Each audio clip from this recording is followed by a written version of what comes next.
지난 몇 주 동안의 설교를 통해서 여러분들에게 나눴던 말씀은 우리 인생 중에 여러 어려운 일들이 많이 있지만 우리가 예수 그리스도를 바라보며 은혜 가운데 극복하고 승리하는 살자는 큰 주제를 가지고 말씀을 나누었습니다. 우리가 아무리 어려워도 기도하면 우리는 산다고 말씀을 드렸습니다. 우리가 아무리 힘들고 괴로운 일이 있다 하더라도 하나님께서 주시는 남다른 은혜를 통하여 우리가 새 힘을 얻을 수 있다고 말씀을 드렸습니다.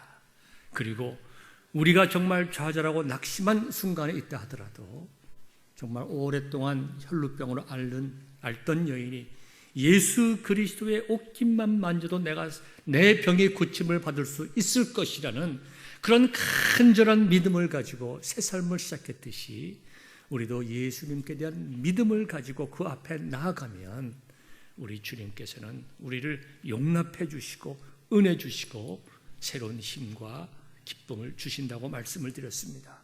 우리 공동체로서는 교회가 세상의 힘이 되어야 된다고 말씀을 드렸습니다. 낭망한 사람들에게, 소망이 없다고 생각하는 사람들에게, 억눌리고 고난 가운데 불의 가운데 있는 사람들에게 교회는 구원임을 외쳐야 된다고 말씀을 드렸습니다. 세상 사람들이 교회를 비판하고 교회에 대해서 손가락질하고 우리가 우리 자신들을 볼 때도 부끄러운 일이 많다 하더라도 그래도 교회는 세상의 소망임을 우리가 믿고 외쳐야 되는 것입니다. 우리 자신들을 드러내는 것이 아니라 우리는 부족하더라도 놀랍고 거룩하시고 능력이 있는 하나님 예수 그리스도의 은총과 복음을 선포하는 것이 저와 여러분들의 사명이고 그러한 선포를 통하여 우리는 은혜를 받으며 새로운 용기를 얻고 우리 자신들도 그리스도를 닮아가는 삶을 살아갈 수가 있음을 말씀을 통하여 선포했습니다. 오늘은 빌립보서 3장에 있는 말씀을 통해서 지난 몇 주 동안 있었던 설교를 하나로 좀 정리를 하면서 우리가 앞으로 그럼 어떻게 해야 할 것인가 여기에 초점을 맞추고자 합니다. 제가 설교하는 가운데 여러분들에게 이런 말씀을 드린 적이 있습니다. 교회는 세상의 소망입니다. 그리고 우리 자신들도 세상에 대해서 소망적인 삶을 살아야 됩니다. 우리 자녀들이 우리 부모님을 볼 때에 소망을 가져야 되고 우리 이웃들이 우리를 볼 때 소망을 가져야 되고 세상에 있던 사람들이 교회를 바라보기만 하면 과거에 가졌던 그런 기대와 소망을 다시 불일 듯 일어나게 해야 된다고 말씀을 드렸습니다. 설교를 마치고 저 자신을 뒤돌아보면서 많은 부끄러움을 가졌습니다. 내가 과연 내 자녀들에게 소망인가? 내가 과연 성도들에게 소망적인 목회를 하고 있는가? 내가 목회하고 있는 이 교회가 주위 이웃에게 소망을 주는 교회인가? 생각해 볼 때에 하나님과 사람 앞에 부끄럽고 죄송스럽고 저 자신에게도 많은 낙심이 되었습니다. 그러나 동시에 나의 부족함을 인하여 예수 그리스도의 십자가의 복음과 그 능력이 손상되는 것이 아닐 터인데 나는 부족하다 하더라도 내가 주님 앞에 새롭게 엎드리고 새롭게 되면서 더 담대하게 예수 그리스도의 복음을 외치고 다시 한번 가정에서 아버지로서 남편으로서 교회에서 신앙의 아버지로서 목회자로서 성도들에게 소망이 되는 그러한 삶을 살아야 되겠다라는 생각을 가지게 되었습니다. 여러분들은 설교 말씀을 들으시면서 어떤 생각을 하셨습니까? 여러분들이 여러분 자녀들에게 소망입니까? 여러분들이 여러분들의 아내에게 남편에게 우리 남편이 정도라고 하면 나는 정말 예수님 잘 믿을 수 있겠다. 내 남편의 삶을 보니까 내가 정말 나도 저렇게 살아야 되겠다. 나에게 좋은 남편 주신 하나님, 나에게 좋은 아내 주신 하나님, 나에게 좋은 부모 주신 하나님, 나에게 좋은 자녀 주신 하나님 정말 감사합니다. 이것은 우리의 목표입니다. 그러나 내가 교인들의 성도들의 가정을 돌아보고 여러 가지 어려움을 알고 있는데 아마도 성도들의 마음속에 참 많은 무거운 그런 생각들이 들었을 것이다. 내가 그랬던 것처럼 내가 우리 자녀들에게 좋은 모범이 되지 못했고 내 자녀들이 세상에서 그렇게 드러내놓고 자랑스러운 삶을 살지 못하고 내 자신을 뒤를 돌아본다 하더라도 여러 가지 부끄러운 일들이 많이 있는데 내가 이제 어떻게 해야 할 것인가? 아마 고민하시고 걱정하신 분들도 분명히 있으리라 생각합니다. 그러나 우리가 고민하고 걱정한다고 하는 것은 우리에게 소망이 있다는 이야기입니다. 죽은 사람은 고민이 없습니다. 죽은 사람은 걱정이 없어요. 우리가 살아있기에 우리의 인생을 뒤돌아보게 되고, 우리가 살아있기에 나의 지나간 삶을 뒤돌아보면서 예수님 믿는 사람으로서 내가 좀 더 바른 삶을 살아야 할 텐데, 내가 예수님 믿는 사람으로서 보다 진실하고 의미 있는 인생을 살아야 될 텐데, 여러분들 이런 생각이 드는 것 자체가 하나님의 축복입니다. 사도 바울을 보더라도 그의 인생 속에 여러 가지 고난과 어려움이 많이 있었습니다. 그의 인생에 있어서 실패한 삶도 있었습니다. 로마서 7장에 보면은 자기 자신을 향하여 이렇게 말했습니다. 오라 나는 곤고한 사람이로다. 이 사망의 몸에서 누가 나를 건져내랴. 그가 주를 위하여 헌신하고 열심히 최선을 다해서 결혼도 하지 않고 섬겼지만 그의 목표에 어려움이 많이 있었습니다. 도전도 있었고 달라드는 사람들도 있었고, 그 다음에 여러 가지 올무를 놓아서 그를 괴롭히는 사람도 있었고, 심지어 죽도록 매를 맞아서 갖다 버릴 정도로 그런 고난을 당했습니다. 그도 우리와 똑같은 성정을 가진 사람일지언데 왜 주저앉고 싶은 마음이 안 들었겠어요? 왜 포기하고 싶은 마음이 안 들었겠어요? 왜 이만하면 내가 할 만큼 했다, 이제는 더 이상 하지 못하겠다, 하나님 내가 이만큼 했으니 이제는 좀 이제 리타이어해서 좀 나도 이제 좀 행복한 인간으로서 좀 행복한 삶을 살고 싶습니다. 왜 그런 소박한 마음이 사도 바울의 마음에 안 들었겠습니까? 사도 바울은 늘 얘기를 했어요. 내 마음속에는 두 가지 법이 있다. 하나는 하나님의 영광을 위하여 살아가고자 싶어하는 마음, 또 하나는 그저 세상적인 생각들. 사도 바울이 여기서 세상적인 생각이라고 얘기할 때에 죄 짓는 마음이겠어요? 아닙니다. 사실 사도 바울의 마음속에 육신의 법이라고 하는 것은 그가 이제 이만하면 됐다, 내가 더 이상 내 일을 감당하지 못하겠다, This is it 하고 포기하고 주저앉고 싶어 했던 그런 마음일 것입니다. 항상 자기에게는 이제 좀 그만했으면 좋겠다, 이제 내가 할 만큼 하고 지치고 힘들어서 이젠 더 이상 감당하지 못하겠으니 이젠 내가 그만두고 이제 이 목회를 마쳤으면 좋겠다 하는 마음이 없을 것이라 생각이 듭니다. 그럼에도 불구하고 사도 바울은 계속해서 뭐라고 말씀하십니까? 하나님의 사랑이 나를 붙잡는다, 나를 강권한다. 그래서 그 사랑 때문에 내가 지속적으로 하나님께서 나에게 맡기신 목회를 감당한다고 이야기했던 것입니다. 저와 여러분들의 인생 속에서 사도 바울과 같은 그러한 생활은 아니라 하더라도 때때로 우리 인생 속에서 주저앉고 싶은 때가 많이 있습니다. 내가 인생 속에서 대단히 훌륭한 일을 한 것도 없고, 특별히 의미 있는 일을 한 것도 없고, 내가 내 자녀들에게 특별히 내세울 것도 없고, 특별히 뭐 큰 일을 한 것도 없는데 내가 이렇게 살다가 그냥 인생 끝나는 거지 뭐 라고 생각하는 분들이 우리 주위에 있을 수 있습니다. 그러나 우리가 분명히 깨달아야 할 것이 있습니다. 하나님께서 저와 여러분들을 붙잡고 계시다는 것입니다. 사도 바울이 그렇게 포기하고 낭망하고 실망하고 때때로는 도망가고 싶은 마음이 있었지만은 하나님께서 그를 붙잡고 계시고 그를 사랑하시고 그에게 영원한 축복과 하나님 나라를 경험하시게 하기 위해서 그를 붙잡고 때때로 은혜를 주시고 위로하시고 새로운 소망을 주시고 길을 열어주시고 불가능하다고 생각되는 그 모든 어려운 상황 속에서 가능성을 보여주셨던 것처럼 저와 여러분들이 우리 자신들을 뒤돌아볼 때에 실패한 인생 같고 망한 인생 같고 의미 없는 인생 같고 앞으로 지금까지 지나온 것을 보니까 내 앞에 인생길에 뭐 대단한 일이 있으랴, 이러고 살다가 이러고 끝나는 거지 인생이지 라고 생각하는 우리들에게 하나님께서는 아니다, 나는 너에 대하여 특별한 계획이 있다. 내가 너를 사랑한다. 내가 너를 사랑하기에 내가 너의 삶을 귀하게 할 것이고, 내가 너를 사랑하기에 너의 삶을 의미 있게 할 것이며, 내가 너를 사랑하기에 내가 너를 사용하여 내 복음을 증거하게 할 것이다. 하나님께서는 우리를 향한 분명한 뜻이 계시다는 것입니다. 사도 바울은 로마서 8장에서 뭐라고 말씀했습니까? 그렇게 곤고함을 고백한 후에 이제 그리스도 예수 안에 있는 자에게는 결코 정죄함이 없나니 이는 그리스도 예수 안에 있는 생명의 성령의 법이 죄와 사망의 법에서 너를 해방하였음이니라 그랬습니다. 이것은 단순히 우리 자신들을 정말 죄의 사슬에서 꼭 끊어 놓으시고 우리를 구원하신 것만 이야기하는 것이 아닙니다.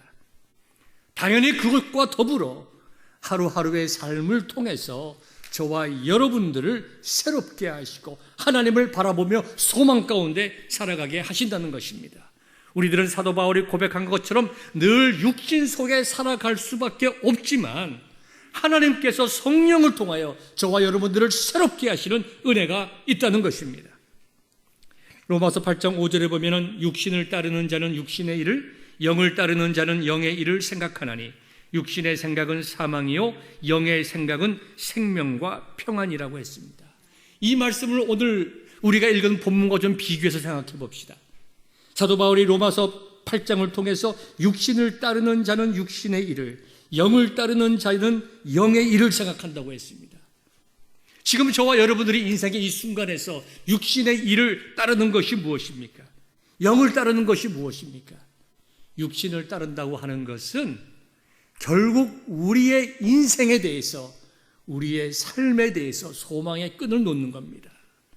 하나님께서 저와 여러분들을 선택하시고 때에 따라 불러주시고 우리에게 귀한 직분도 주시고 가정도 주시고 교회도 주시고 하나님을 영광스럽게 할 수 있도록 불러주셨는데 하나님의 영광을 생각하지 아니하고 우리가 세상적인 그저 평안함이나 안락함이나 아니면 적어도 그런 것은 아니라 하더라도 우리가 하나님의 것을 생각하지 못하고 내 인생을 말씀과 복음에 초점을 두지 않은 그 모든 것이 다 육신적인 거예요.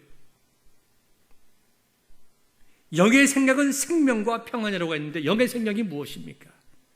우리가 20대에 있든 30대에 있든 50대에 있든지 60대에 있든지 하나님께서 이 시간 나를 통해서 이루려고 하는 것이 무엇인가?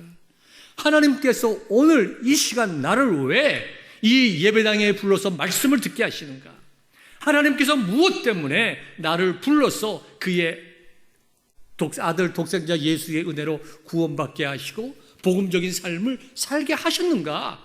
나를 부르신 소명에 따라서 살아가는 것이 육신의 생각이 아닌 영의 생각이 되는 것입니다.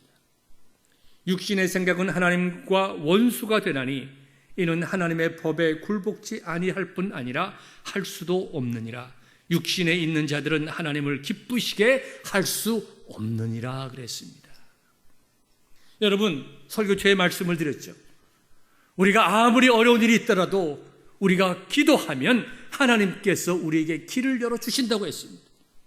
우리가 간절한 소망이 있으면 하나님께서 저와 여러분들에게 길을 열어주시는 거예요. 우리가 하나님께 대한 소망을 가지고 믿음 가운데 기도하면 하나님께서 우리의 기도를 들어주시는 거예요.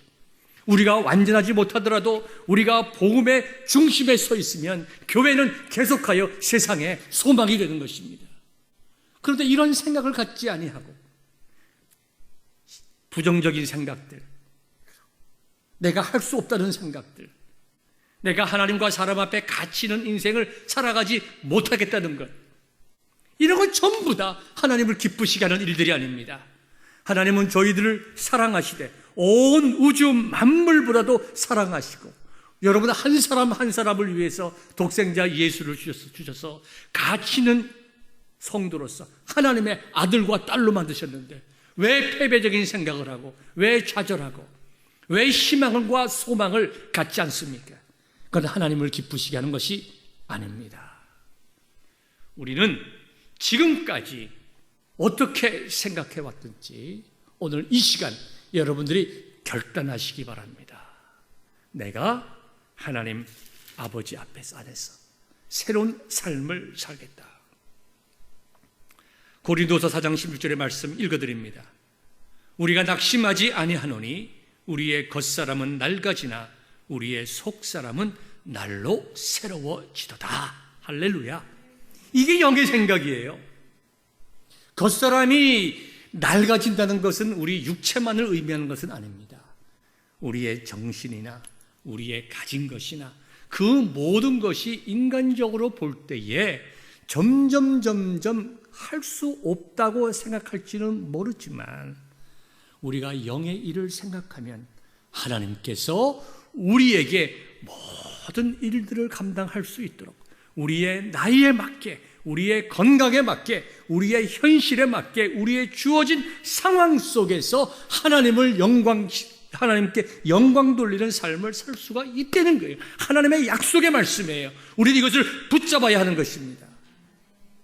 오늘 본문을 보면 사도 바울은 우리에게 크게 두 가지의 말씀을 하고 있습니다. 첫째는 무엇입니까? 뒤의 것을 잊으라는 겁니다. 본문 13절의 말씀입니다. 뒤의 것을 잊으라. 그리고 소망을 가지고 표대를 향하여 전진하라고 그랬습니다. 사도 바울을 보십시오. 그는 얼마나 자랑할 것이 많고 그의 인생을 뒤돌아볼 때에 얼마나 이야기할 것이 많이 있겠습니까? 빌립보서 3장을 바로 처음부터 보게 되면 아주 귀한 말씀들이 많이 기록이 되어 있습니다. 나는 정말로 태생적으로 가문이 훌륭한 가문이다. 그렇죠? 그 다음에 나는 세상적인 학문이나 열심이나 이 모든 면에서 나는 흠이 없다고 할 수 있을 만큼 자랑할 것이 많다고 했습니다. 그래서 3장 5절에 보니까 8일 만에 할례를 받고 이스라엘 족속이요 베냐민 지파요 히브리인 중에 히브리인이요 율법으로는 바리새인이요 열심으로는 교회를 박해하고 율법의 의로는 흠이 없는 자라고 그랬어요. 태어나면서부터 가문이 훌륭하고 잘 배우고 열심히 있고 자랑할 것 많고 당대에 뛰어난 사람이었지만 자기는 모든 것을 다 잊어버린다고 했습니다. 왜요? 지나간 것은 지나간 것이다. 지나간 내가 자랑할 만한 그 모든 것들이 다 예수 그리스도의 복음과 은혜를 얻는 데는 아무런 소용이 없다. 도리어 배설물과 같은 것이다. 나는 이제 예수 그리스도의 십자가의 은혜와 능력만 붙잡을 것이다 그랬습니다. 여러분, 이 말씀을 여러분에게 비춰보십시오. 여러분이 나는 소위 말하는 명문대학을 안 나왔다. 우리 집은 정말 세도가 있는 그런 집이 아니다. 재산이 많은 집도 아니다. 내 자녀들도 특별히 내세울 것이 없다. 그게 뭐 어떻습니까? 그게 예수님 믿는데 뭐가 문제예요? 그게 하나님의 은혜 받는데 뭐가 문제입니까? 아무리 많은 것을 가지고 정말 뛰어난 사람이라 하더라도 예수 그리스도의 은혜와 능력과 소망과 평강의 삶을 살는 데는 그런 거 필요 없다는 거예요. 그렇기 때문에 우리가 지나간 날에 어떤 삶을 살았든지 어떤 환경 속에 있든지 그것이 오늘 내가 은혜 받고 주를 위하여 살아가는 데는 관계가 없다는 것입니다. 사도 바울은 잊으라고 했어요. 뒤의 것을 잊으라고 했습니다. 잊어야 우리는 새로운 출발을 할 수가 있습니다. 사도 바울은 오늘도 이게 달리기 경주에 많은 얘기를 했지만 우리 인생은 마라톤으로 비유하잖아요. 마라톤으로 비유를 하고 있습니다. 그래서 마라톤 역사를 보면 참 재미있는 일들이 많이 있습니다. 어떤 달리기 선수는 최종 뛰다가 살짝 맨 앞에 뛰다가 살짝 뒤돌아보는 사이에 속도가 떨어져서 2등한 사람들도 있습니다. 뒤돌아볼 필요가 없어요. 목표를 향하여 나가는 일입니다. 뒤에 있는 일, 우리 인생 중에 어려웠던 일들을 자꾸 곰씹는 분들이 있어요. 내가 그때 그랬어야 됐다. 내가 그랬어야 됐는데 그랬으면 좋았을 껄껄껄. 정말 누가 정말 껄껄껄하고 웃는 거예요. 누가요? 마귀들이. 과거에 얽매여서 새로운 삶을 못 살아가니까. 하나님 안에서 능력 있는 삶을 살아가지 못하니까. 우리 인생 중에는 다른 사람으로부터든지 내 자신으로부터든지 참 힘들고 어려운 경험들을 가진 분들이 많이 있습니다. 이제 달리기 경주에 얘기했을 때 마라톤을 얘기를 좀 하죠. 1972년에 뮌헨 올림픽에서 100m 허들 장애물 경기를 뛰는 선수가 있었는데요. 한참 뛰다가 갑자기 하늘을 날아가는 비둘기가 똥을 쌌는데 그게 눈 속에 들어갔어요. 그래서 거기서 탈락해서 경주를 하지 못해가지고. 여러분 생각해 보십시오. 세상에 뜀박질을 하다가 하늘을 날아가는 비둘기 똥에 눈이 들어가서 앞을 못 보는 경우가 얼마나 있겠어요, 확률적으로. 그런데 그렇게 돼서 그거를 뛰지 못한 선수가 있단 말이죠. 기가 막히죠. 2007년도에 로마 올림픽에서는 프랑스의 높이뛰기 선수가 있었습니다. 살림 샤들이라는 선수예요. 그런 높이뛰기를 이제 준비하려고 이제 뛰려고 하는데 갑자기 폴라드 선수가 잘못 던진 창에 등이 찔려 버렸어요. 아무런 잘못이 없어. 자기가 잘못한 일이 없어. 뭐 경기를 어긴 것도 아니고 잘못된 곳에 서 있었던 것도 아니에요. 자기는 자기가 할 일을 열심히 해 나가고 있는데 다른 사람이 창을 잘못 던져가지고 자기 창에 10cm나 꽂히는 일이 생겼습니다. 2004년도 그리스 아테네 하계 올림픽을 보면요, 금메달의 가장 유력한 후보였던 반더레이 코데이로라는 선수가 있었습니다. 이 사람이 올림픽을 마라톤을 뛰고 있는데요, 아일랜드 사람, 이름이 누군지 모르겠습니다만 제가 또 동영상도 봤습니다. 아일랜드 사람이 갑자기 자기 나라의 옷을 입고 정치적인 이유 때문에 그랬다고 그래요. 뛰고 있는 선수를 붙잡는 거예요, 못 뛰게. 밀어버리는 거예요. 세상에 이런 일이 있을 수가 있습니까? 그런데 이런 일이 있을 수 있다는 것입니다, 역사적으로 볼 때에. 저와 여러분들의 인생 속에서 우리가 잘못하지 않았는데도 불구하고 어쩔 수 없이 고난 가운데 살아가는 때가 우리 속에 있다는 거예요. 우리가 어쩔 수 없이 내가 어떻게 할 수 없는 어려운 상황이 우리 속에 있다는 겁니다. 그러나 그걸 가지고 지나간 일들에 대해서 괴로워하고 고통하고 원망하고 미워하고 그것은 우리에게 아무런 도움이 안 되는 것입니다. 안 되는 거예요. 잊어야 돼요.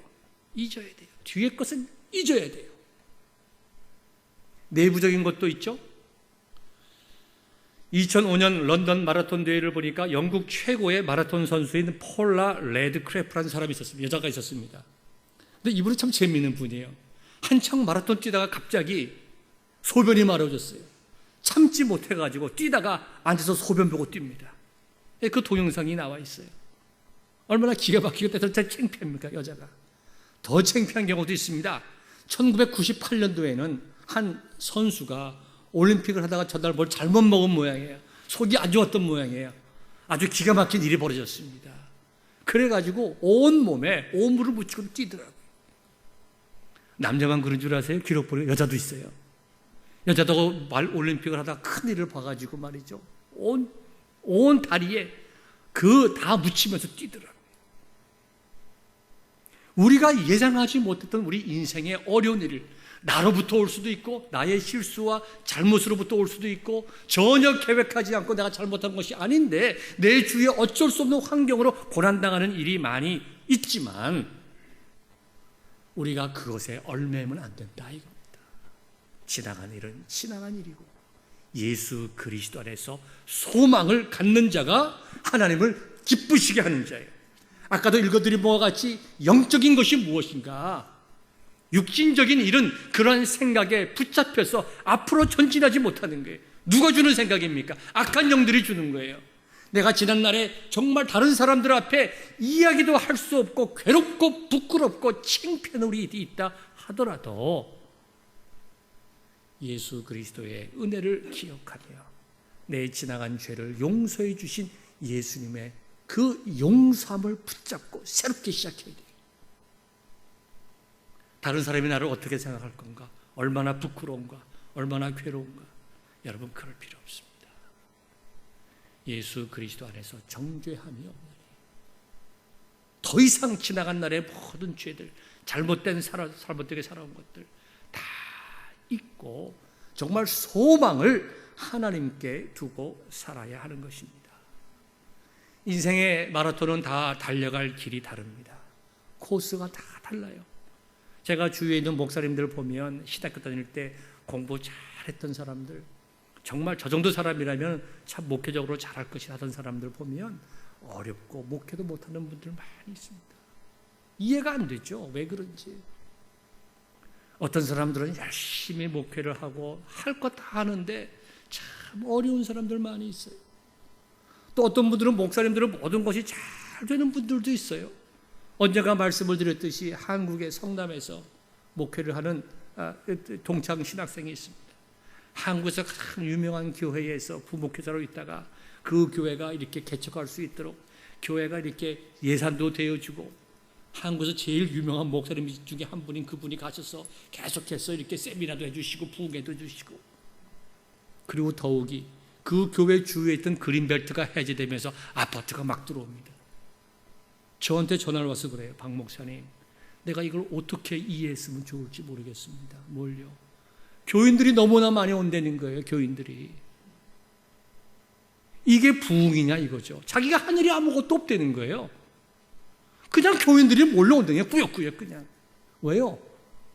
교회가 정말 반듯하게 서 있고, 어느 교회에서 이렇게 개척한 교회더라, 어느 목사님하고 관계가 있다고 그러더라, 미국에서 공부한 젊은 목사라고 그러더라. 그럼 그 주위에 이사 온 사람이 어디 가겠어요? 뭐 멀리 가는 사람도 있겠지만 가까운 데 갈 것 아닙니까? 주위에 아파트가 새로 들었으니까 교인들이 오는데 정신을 못 차리게 되는. 똑같이 공부한 목사님들 중에서 LA에서 다른 곳에서 목회 자리가 없어가지고 택시 운전기사하고 페인트 치러 가는 목사님들 내 주위에 많이 있습니다. 우리 인생이 달려갈 길이 다 달라요. 누가 성공한 목사고 누가 실패한 목사인가 우리는 몰라요. 그건 주님만이 아실 일입니다. 그렇기 때문에 우리가 다른 사람과 생각할 필요 없습니다. 내가 하나님 앞에서 내가 바르게 살면 되는 거예요. 내가 최선을 다하면 되는 거예요. 우리 인생 주위를 보면 정말 불평등하죠. 그러나 하나님은 평등하십니다. 하나님은 공평하세요. 하나님 아버지 앞에서 내 주어진 삶의 초점을 정말 하나님의 말씀에 두고 진실하고 바르고 열심히 최선을 다하여 살아가면 되는 것입니다. 그래서 사도 바울도 뒷것을 잊어버리고 소망을 가지고 전진하라고 그랬어요. 14절에 보니까 전진하라고 그랬어요. 표대를 향하여 전진하라고 그랬습니다. 이제 저와 여러분들이 소망을 가지고 전진해야 됩니다. 이제는 목사님이 또 저 말씀하시나 보다, 이렇게 하면 안 됩니다. 한 사람 한 사람, 여러분 한 사람 한 사람이 새로운 마음을 가지고 용기를 내고 지나간 날 내가 어떻게 신앙생활을 했든지, 내가 어떻게 가정생활을 했든지, 내가 어떤 남편이었든지 어떤 아내였든지 어떤 부모였든지 어떤 자녀였든지 여러분들 소망을 가지고 새롭게 살아갈 수 있기를 바랍니다. 제가 우리 장모님 얘기를 드리겠습니다. 새벽기도 때는 말씀을 드렸지만 여러분들이 못 들으신 분이 많으셔서 내가 다시 말씀을 드립니다. 우리 장모님이 교회의 권사님이십니다. 뭐 하루도 빠지지 않고 새벽기도 나가시고 얼마나 교회 일을 열심히 하시는지. 내 큰 처남은 한때 교회를 나가지 않았어요. 장로의 아들이. 어려서 상처가 많은 거죠. 우리들은 돌보지 않고 엄마가 교회만 가가지고 있다는 얘기죠. 교회만 가가지고 우리보다 교회를 더 사랑한다. 뭐 좋은 거 있으면 자기들은 안 주고 목사님 집에 갖다 준다. 내 처음에 아주 불만이 많았어요. 근데 장모님이 나이가 많아서 이제는 새벽 기도를 나가시기를 힘들어 하십니다. 못 걸으세요. 이제 한 10여 분 걸어가서 빨리 제가 걸어서 10분이 걸리더라고요. 한 10여 분 걸어가셔야 새벽 기도가 있는데 이제는 길도 많이 험해졌고 한국 사회가 험해졌고 이제 무릎이 아프셔서 그렇게 걸을 수가 없어요. 뭐 차가 있는 것도 아니고. 그러니까 우리 장모님이 무슨 생각을 하냐 하면 내가 이제 마음속에 아픔이 있는 거예요. 내가 권사인데 내가 교회가 권사가 된 것은 나가서 교인들을 위해서 기도하고 젊은 여성들에게 잘 신앙의 모범이 되고 내가 교회의 모범이 돼서 모범적으로 봉사하고 나보고 섬기고 기도하라고 교회가 권사의 직분을 줬는데 이젠 내가 교회 나가기도 힘들게 됐으니 이거 참 마음이 괴롭고 안타깝다는 거예요. 내가 어떻게 복음을 위해서 교회를 위해서 내가 섬길 수 있을까? 이런 생각을 하시던 중에 우리 권사님이 이런 생각을 했습니다. 늘 성경을 보시니까 성경을 보시면서 마음에 감동이 왔던 성경 구절을 하얀 종에다가 쓰세요. 앞뒤로 빽빽히 써거든요. 특별히 학생들이 읽기 좋은 성경을 만들어가지고 그걸 코팅을 해요. 뭐 한국 코팅하기 쉽거든요. 앞에다 문방구들이 있으니까. 코팅하면 그게 뭐가 됩니까? 성경 말씀 책받침이 되잖아요. 그 책받침을 들고 나가서 전도하는 거예요. 처음에는 국민학교로 갔더니 유괴범으로 오해를 하더래요. 어린아이들이니까. 그래서 국민학교 안 가시고. 고등학교를 갔더니 고등학교 아이들은 너무 바빠가지고 할머니 말을 안 들어주는 거예요. 생각해보니까 중학교가 제일 좋은 거예요. 그래가지고 일주일에 2번씩 책받침을 써가지고 책받침을 만들어서 중학교에 가가지고 그 아이들에게 나눠주는 거예요. 너희들 공부 열심히 해라. 착한 사람 되라. 예수님 믿어라. 교회 나오느라. 그 다음에 그 아이들의 전화번호를 적어가지고 전도사람에게 드리고 일주일에 20명씩 30명씩 이렇게 해가지고 주위에 있는 중학교들 돌아다니시면서 그러면 전도사님이 그것을 가지고 전화해서 아이들을 전도하는 거예요. 제가 그 말씀을 듣고 참 내가 감동을 받았습니다. 평생 주의 일을 위해서 수고하신 분입니다. 우리 같으면 이제 할 만큼 했으니까 이제 젊은 것들이 좀 일 좀 해야지. 내가 이제 교회 가서도 점잖게 앉아가지고 권사님 대접받을 수 있는 나이입니다. 80세면. 몸도 연약하시고. 근데 그분이 그렇게 안 하시더라고요. 뒤에 어떻게 했든지 그거 상관없이 오늘 주님을 위해서, 복음을 위해서, 교회를 위하여 섬기시더라고요. 여러분 귀하지 않습니까? 마음에 감동이 안 와요? 난 가슴이 찡하더라고요. 그 얘기를 들으면서. 여러분들 어떻게 생각하십니까?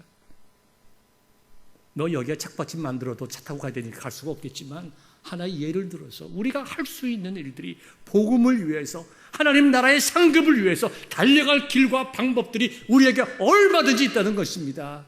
우리가 영적으로 바로 생각하기만 하면. 우리 교회 얘기를 드릴까요? 이것도 잠깐 말씀을 드렸지만 아마 못 들으신 분도 계실지 모르겠어요. 주로 새벽 기도 때 말씀을 드리니까. 한 2달 됐죠 벌써. 제가 주일 오후에 친교 시간 끝나고 앞에서 이렇게 서 있는데 잔디를 바라보면서 잔디를 깎아야 되겠구나. 이거 한 번 깎으면 이거 니카라구아 목사님 한 달 월급인데 이거 우리 교회인데 좀 깎았으면 좋겠는데. 옛날에는 참 깎았는데 지금은 그렇게 못하잖아요. 그 론모어를 둘 데가 없잖아. 자꾸 훔쳐가니까. 참 안타깝다. 늘 그런 생각을 하고 있는데 우리 리안 목사님 아버님이 오셔가지고 옆에 서서 패스터 파 이거 누가 깎냐, 한 달에 얼마 주냐. 우리 한 번 깎는데 우리가 180불씩 드린다. 그렇게 많이 드리냐. 이거 조금 드리는 겁니다. 나한테 론모 사달라고 내가 그러면 대신 깎겠다. 그리고 그거 가지고 론모 갚아나가면 되지 않느냐. 그래서 여러분 말씀드린 대로 저 론모 8,500불짜리를 갖다가 7,100불에 좋은 가격에 샀습니다. 커머셜용으로. 그것도 5년 무이자로 샀잖아요. 그다음에 여러 가지 기계들을 또 사서 지금 아주 정리를 잘하고 계십니다. 그분이 저한테 이런 말을 했어요. 그래서 여러분도 다 들으셨을 거예요. 지난주쯤 되죠? 지난주 초에 저한테 이 말씀하세요. 목사님, 이 주위에 한국 교회들 중에서 잔디 깎는 곳이 필요한 곳이 있으면 말씀해 주십시오. 또 그건 또 왜요? 했더니 내가 가서 깎겠습니다. 이게 내가 죄악된 사람이 돼가지고 생각을 어떻게 했냐면 교회는 이렇게 봉사하시니까 나머지 시간 기계를 가지고 본인이 좀 이용해서 본인이 좀 이렇게 돈을 좀 이렇게 벌으시려고 그런가 보다. 아니 내가 악한 사람이 돼가지고 생각이 그렇게 가더라고요. 그래서 그건 좀 내가 좀 교회하고 좀 상을 해봐야 되겠다라고 생각을 하고 제가 말씀을 좀 쭈물쭈물했어요. 하면서 대부분 교회들은 자기들이 깎으니까 이렇게 특별히 한국 교회 중에서 깎을 데가 없을 것 같습니다. 그렇게 말씀을 드렸어요. 그러나 내 속마음은 여러분 좀 부담스러운 거예요. 말씀드린 것과 같이. 그분이 이어서 무슨 말씀을 하니까 내가 교회에 좀 헌금을 하고 싶은데 자기가 가난하다는 거예요. 내가 목금토 3일이 시간이 있는데 월화수는 이제 농장에 가서 일을 하고 목금토 3일 동안 그 기계 놀려두면 뭐하냐 이거죠. 좋은 기계인데 내가 주위에 있는 교회들이나 사람들 깎고 그 사람들이 교회에 헌금하도록 하자 이거죠. 그러니까 제가 할 때 딱 마음속에 참 이렇게 순수하고 깨끗한 분이 있는데 나는 생각을 참 다르게 했구나. 내가 문제구나. 내가 너무 때가 많이 묻었구나. 그런 생각을 했습니다. 여러분, 우리 주위에 보면 우리가 마음만 주님께 두면 내가 정말 마음을 어떻게 하면 주님을 사랑하고 주님의 교회 복음을 위하여 애쓸까 마음만 우리의 마음의 중심과 생각의 초점을 하나님께만 두면 우리는 하나님께서 기뻐하시는 일을 할 수 있는 기회가 얼마나 많은지 몰라요. 그리고 우리가 그 일을 감당할 때에 우리 교회는 세상의 소망이 되는 겁니다. 우리가 그런 일들을 감당할 때에 우리 자녀들이 우리를 보면서 소망을 갖는 거예요. 우리 자녀들이 인생 살아가면서 왜 그들이라고 어려움이 없겠어요? 왜 그들이라고 어려움이 없겠어요? 인생의 구비구비 고난과 어려움이 있을 때에 누굴 생각하겠어요? 어머니 아버님 생각할 것 아닙니까? 어려울 때마다 날 위해서 기도하시던 어머니 아버지, 그 기도를 생각하면서 일어나는 거예요. 자식들이 자기 인생에 어려울 때마다 새벽기도 나가서 기도하는 어머니 아버지를 생각하면서 그들도 그때 가면 부모님을 기억하면서 교회에 나와서 기도하는 거예요. 우리가 오늘 지나간 날을 어떻게 살았든지 내가 주 앞에 소망을 가지고 은혜 붙잡고 바로 살아나가게 되면 나로 인하여 가정에 새로운 소망이 생기고 우리 공동체를 통해서 이 지역사회에 소망을 선포하게 되는 것입니다. 사도 바울이 빌립보 교회 성도들에게 이야기하면서 사랑하는 성도들이여, 내가 자랑할 것이 많이 있지만 그것은 다 필요 없는 것이다. 어쩌면 사도 바울의 마음속에 여러분들이 예수님 붙잡고 능력 있는 삶을 살아가는 그것에는 돈의 문제가 아니고 학문의 문제가 아니고 가문의 문제가 아니다.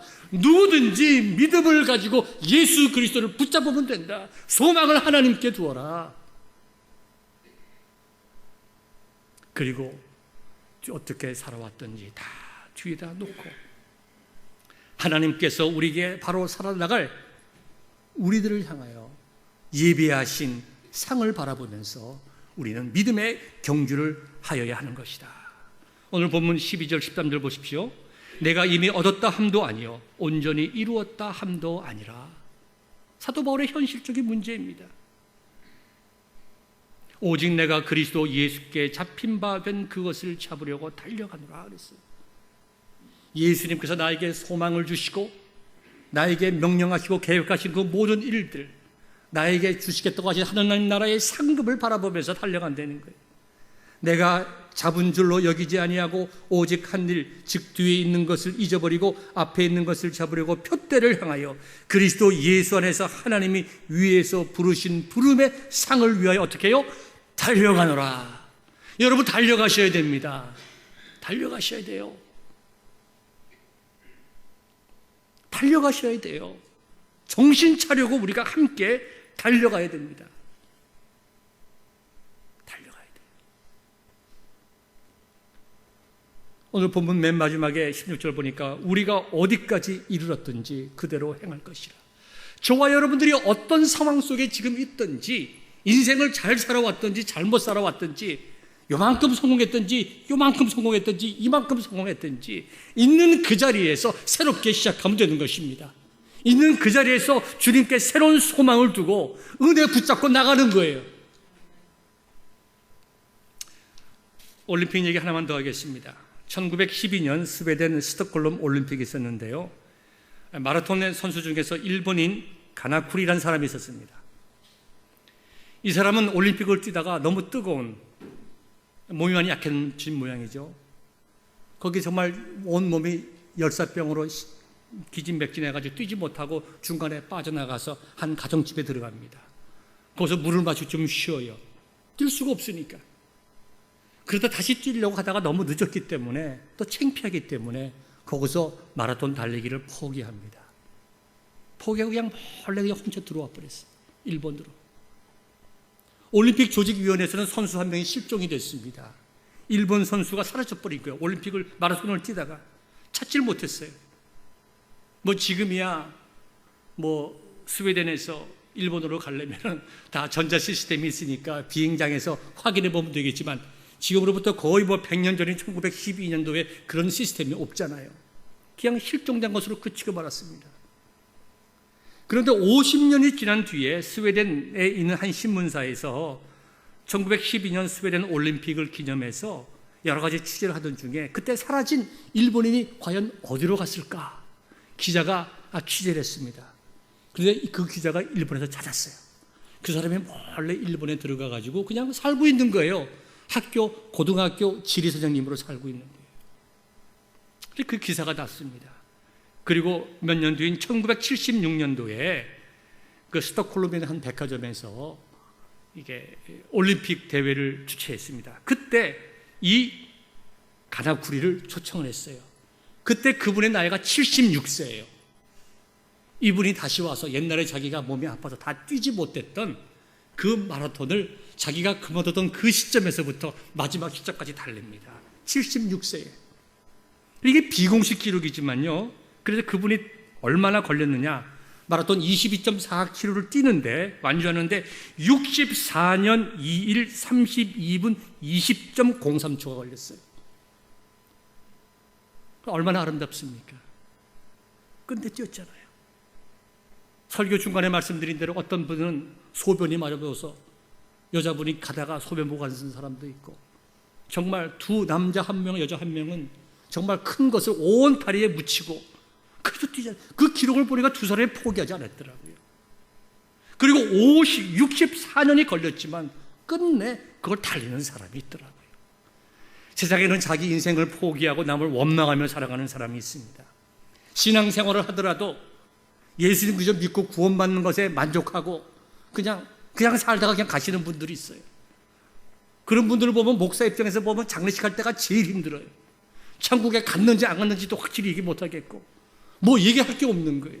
교회는 20년 30년 다녔는데, 그래서 저는 제 목회를 하면서 장례식 좀 딴 분이 해줬으면 좋겠다. 그런 분 여러 명이 있어요. 많지는 않지만. 여러분 그렇게 사시겠어요? 한번 생각해 보십시오. 내가 이제 목사님보다 먼저 내가 주님 앞에 가면 우리 목사님이 기쁨과 감사함으로 또 좀 안타까운 마음으로 나를 위해서 장례식을 잘 집중할 건가? 아니면은 고민할 것인가? 여러분 좀 고민해 보세요. 좀 집에 가가지고 어떻게 사시겠습니까? 우리에게 마지막으로 말씀드립니다. 세상의 올림픽 달리기도 끝까지 달리는 사람들에게는 영광이 있어요. 우리에게는 하나님의 약속이 있습니다. 세상의 상급과 비교할 수 없고 변하지 않고 확실하고 영원한 상급과 하나님 나라와 하나님 나라에서 주시는 축복과 상급이 있어요. 여러분, 이 더운 여름 날씨에 나태하지 말고, 내가 나이 많다고 할 일이 없다고 이렇게 생각하지 마세요. 내가 오늘 교회 들어오는데 제가 어저께 교회 주위에 쓰레기를 두지 못했어요. 이 쓰레기 그 페트병 2개가 있더라고요. 내 눈에 딱 띄는데 아마 지금 아직도 있을 거예요. 내 마음속에는 우리 교인들 좀 누가 좀 들어오면서 보고 좀 치웠으면 좋겠다. 근데 제 목회 경험으로 따질 때 아직 그대로 있을 거라고요. 나이 많으신 분들 좀 교회에 와서 좀 봉사하세요. 시간을 들여서 와서 기도하시고, 교회 와서 좀 돌아보고, 좀 교회 와가지고 뭐라도 한번 내가 교회를 위해서 섬기고, 내가 가진 물질은 없다 하더라도 내가 주님 사랑하는 마음으로 교회 나와서 기도하고, 자녀들을 위해서 기도하고, 성도들을 위해서 기도하고, 어떻게 하든지 내가 하나님께서 기뻐하시는 영적인 일을 할 수 있을까? 여러분 고민하세요. 그리고 소망을 가지고 기도하고 주시는 은혜 붙잡고 전진하세요. 우리 인생 마라톤 마칠 때에 우리 하나님께서 저와 여러분들에게 착하고 충성된 자가, 내가 최고 일에 충성했으니 내가 너에게 큰 상을 줄 것이다. 약속하신 그 약속이 다른 그 누구의 약속이 아니라 여러분 한 사람 한 사람을 위한 약속이 되기를 주님의 이름으로 축원합니다. 기도하겠습니다.